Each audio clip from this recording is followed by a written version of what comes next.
Clean. Bounce back. Hey.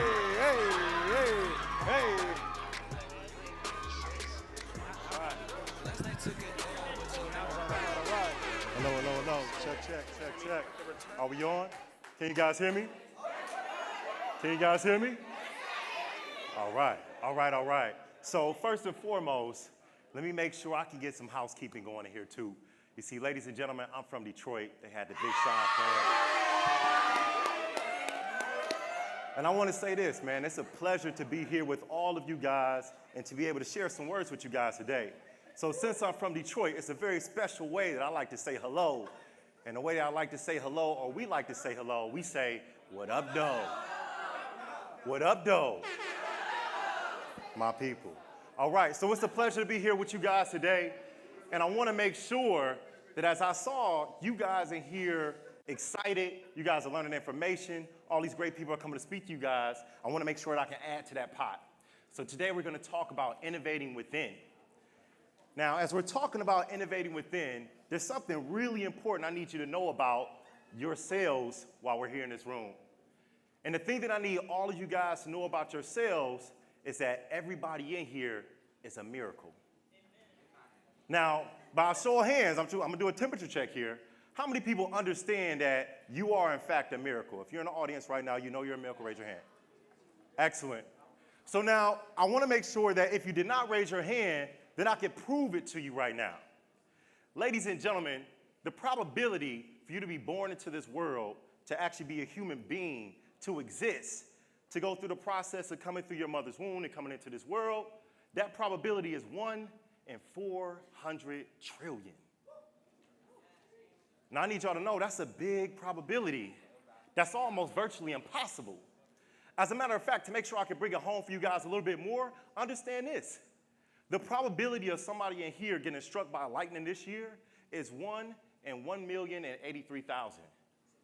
That means that the chances for you to be born into this world is so many more times that all of these people can get struck by lightning before the probability of you even happens, period. Let's clap it up for you. So with that said, ladies and gentlemen, I need you to understand that God created all of you guys to be great. Everybody in here. And that means that everybody has something great to give to this world. And if you want to give something great to this world, people tend to do it by 3 different ways. So here we go. These are the 3 different ways. People attempt to be great by doing this. You either copy, innovate, or create. I'll say it again. Copy, innovate, or create. Say it with me. Copy, innovate, or create. Okay, so let's break this down right quick. Now, if you're a person that's going to try to copy in order to be great, which you're already a miracle, but if you attempt to copy somebody else, at best, you can only be second place. My man Ricky Bobby said, if you're not first, you're last. So nevertheless, I don't think you really want to be out here copying anybody. But let's go ahead and slide into understanding that you may not want to copy, but learning from people that have done great things is something that you want to do. So that moves us right into the concept of innovation. So if you're going to innovate, that means that you see something that's already great, you do a spin-off and make something great equally or even greater. For example, you have Facebook, great. But then a spin-off in an innovative way was those 144 characters, which is called Twitter. Or the spin-off was when they said, oh, we only want to see pictures, which is Instagram. Right, you guys are with me. So innovating and seeing something great, spinning off and creating something great yourself. Now, that's cool, but let's get down to the people that create. If you're going to be a creator and manifest this greatness, a creator is someone who sees something that does not exist and they make it happen. Ooh, those creators out cold. They see stuff that's not even there right now and they make it happen. Now, I want to make sure that all of you guys understand that you are supposed to be an innovator or creator. That's where you live. That's it. I don't want no copycats in the building. We're going to innovate or create. And in order to do that, you have to ask yourself this particular question. And this one question you must ask yourself is, who am I? Now, in order to understand who you are the sum of your experiences. The experiences that matter most, that are going to actually equate to who you are two things: pain or joy. Now, I'm going to tell you this story about pain and joy, and I'm going to need you guys' help. So, as I tell you this story about pain and joy, every time I say pain, I need you guys to say pain. So help me out. Let's try it out. Pain. Pain. Pain. Pain. All right. So now, I'll let you guys know I'm excited to be here. I'm a best-selling author. CNN, Black Enterprise, Essence, all these different companies do all this different stuff. All that stuff is really cool, but if you don't know this story about the pain, woo, hold on, whoa, wait a minute. Oh, they say, oh, pain, I got it. Hold on, I got you. But if you don't know this story about pain, you can't really begin to innovate within yourself. Hold on. I'm gonna do it like this. Pain. All right, if I don't do this, it's not the one. That's not the one I was talking about. All right. But nevertheless, let's get to it, ladies and gentlemen, because I'll tell you guys this. I'll start with the story, and I'm going to start from the bottom. And before I even say it, I'm going to speak from a great philosopher's state of mind. I'm going to say that he said something very profound. He said, started from the bottom, now I'm here. Who is this philosopher? Right. He's from the 6. Ladies and gentlemen, I have you know this. When I was born a crack baby. A crack baby. Who in here knows what a crack baby is? All right. Help me out, bro, with my hat right here. What's a crack baby?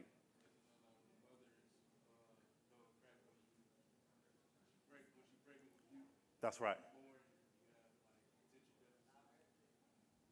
Bro, you perfect. That was excellent. So my brother said, excellent. Clap it up for my man. Okay, you see. I see you. So he said, basically, when I was in the womb, my mother's womb, she was actually using drugs. Now, what makes it a bit more interesting is that my father actually caught my mom when she was actually doing drugs, and he got so upset that he chased her and kicked her down a flight of stairs.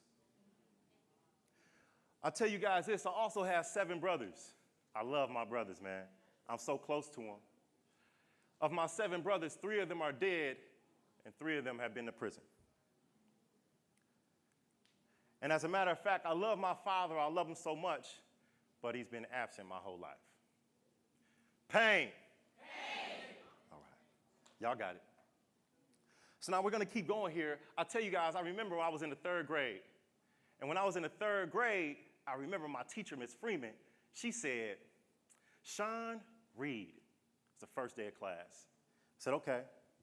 So I began to read, and I said, is land. What am I trying to say? Glad y'all got it. I didn't. But Miss Freeman, she said to me, she said, that's okay, Shawn. We're going to put you in a special class. So Miss Freeman put me in a class with kids with helmets throwing popcorn. Pain. Time keeps going. You see, I remember when I was 11 years old, ladies and gentlemen, and when I was 11 years old, I learned 2 things, one from my brother and one from my mother. From my brother, I remember he would ride his bike up and down the street. He had no seat on it. He was just riding his bike, and he had these little baggies. And what he would do, he would exchange these little baggies, and people would give him money. And in the baggies, it looked like a little Skittle. And when I would see him exchange, I said, hey, man, how much money these people giving you for these Skittles? He said, $20. He said, these not Skittles. It's crack. I said, man, $20 for a crack Skittle? Some expensive Skittles. But nevertheless, at 11 years old, I was so curious, I wanted the money too, so I began to sell Skittles. Pain. At 11 years old, I learned something from my brother and something from my mother. Now, my mom, she's what you call a professional shoplifter. The interesting thing is, my mother, she would just basically steal clothes. I would drive her across the country. I'm 11 years old, drive her all around the country. And driving her around the country, I would go in the stores, knock over mannequins, do all types of crazy stuff like that to make sure they couldn't get my mom.